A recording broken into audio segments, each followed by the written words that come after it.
जय श्री हरि, जय श्री विष्णु। आप सभी भगत जनों को कार्तिक मास की हार्दिक शुभकामनाएं। आइए शुरू करते हैं कार्तिक मास महत्तम 9वां अध्याय। जो व्यक्ति कार्तिक मास में तुलसी का पूजन करता है उसके घर स्वयं लक्ष्मी निवास करती है। आज की कथा बहुत विशेष है क्योंकि आज हम सुनेंगे तुलसी जी की उत्पत्ति और महिमा की अद्भुत कहानी। कैसे देवर्षि नारद जी ने राजा को बताया तुलसी जी का जन्म क्यों हुआ और क्यों उन्हें भगवान विष्णु की अर्धांगिनी कहा गया। कार्तिक मास में तुलसी जी की पूजा करने से मनुष्य के समस्त पाप नष्ट होकर उसे विष्णु धाम की प्राप्ति होती है। तो आइए आरंभ करते हैं श्री कार्तिक महात्म कथा 9वां अध्याय। जय श्री हरि, जय श्री विष्णु। राजा पृथु ने पूछा, हे ब्राह्मण, आपने कार्तिक व्रत के विधान वर्णन में तुलसी के मूल में विष्णु भगवान के पूजन की विधि बताई है, अतः मैं तुलसी की महत्ता के विषय में पूछने की इच्छा करता हूँ। तुलसी देवाधिदेव विष्णु भगवान को कैसे इतनी प्यारी हुई? हे नारद, यह कैसे और कहाँ उत्पन्न हुई? आप सर्वज्ञ हैं, कृपा कर यह कथा संक्षेप में कहिए।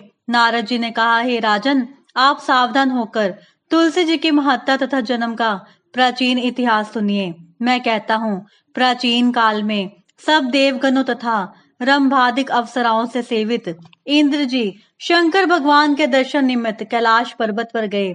वहां कैलाश पर पहुंचते ही सन्मुख भयानक दांत और मुख वाले भीम कर्ता पुरुष को देखा। इंद्र ने उससे पूछा, आप कौन हैं? जगदीश्वर शंकर जी कहाँ गए हैं? इस प्रकार इंद्र के द्वारा बारंबार पूछने पर भी, हे राजन, उसने कुछ भी उत्तर नहीं दिया। तब वज्रधारी इंद्र क्रुद्ध हो उसे फटकारते हुए बोले कि मेरे बारंबार पूछने पर भी तुम कुछ उत्तर नहीं देते हो, अतः हे दुष्ट, मैं तुमको वज्र से अभी मारता हूँ। इस समय कौन तेरा रक्षक है? इस तरह कहकर इंद्र ने उसे दृढ़ होकर वज्र से मारा। इंद्र के मारते ही उसकी ग्रीवा नीली तथा राख हो गई और रुद्र भगवान अपने तेज से इंद्र को जलाने लगे। यह कांड देखकर बृहस्पति ने शीघ्र हाथ जोड़कर तथा इंद्र ने पृथ्वी पर दंडवत नमीभूत होकर सतवन करना आरंभ किया। बृहस्पति ने कहा, हे देवों के अधिपति, त्र्यंबकम कपर्दी त्रिपुरारी शर्व और अंधकासुर वध करने वाले शिवजी, आपको मेरा नमस्कार है।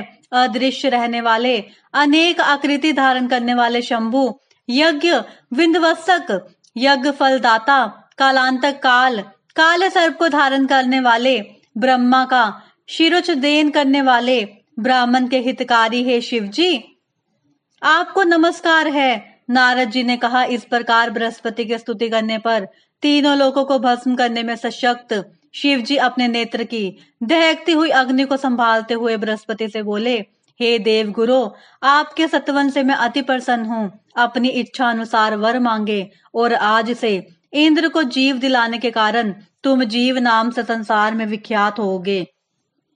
बृहस्पति ने कहा, हे देव, यदि आप प्रसन्न है तो इस शरणागत इंद्र की रक्षा कीजिए और अपने नेत्र द्वारा उत्पन्न अग्नि को शांत कीजिए। शंकर जी ने कहा, नेत्र द्वारा फिर भीतर अग्नि कैसे जाएगी? इसको कहीं दूर फेंक दूंगा जिससे यह इंद्र को कष्ट ना देवे। जय श्री हरि, जय श्री विष्णु।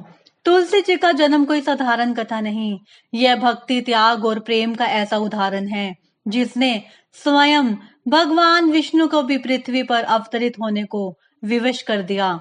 जो श्रद्धा से तुलसी जी की महिमा सुनता है उसके जीवन में हर संकट दूर होता है और घर में सुख शांति का वास होता है।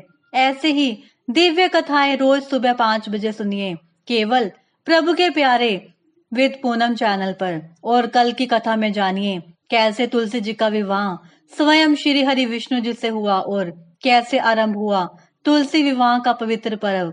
जय तुलसी माता, जय श्री हरि विष्णु। इति श्री कार्तिक मास महत्तम 9वां अध्याय समाप्त। जय श्री हरि, जय श्री विष्णु।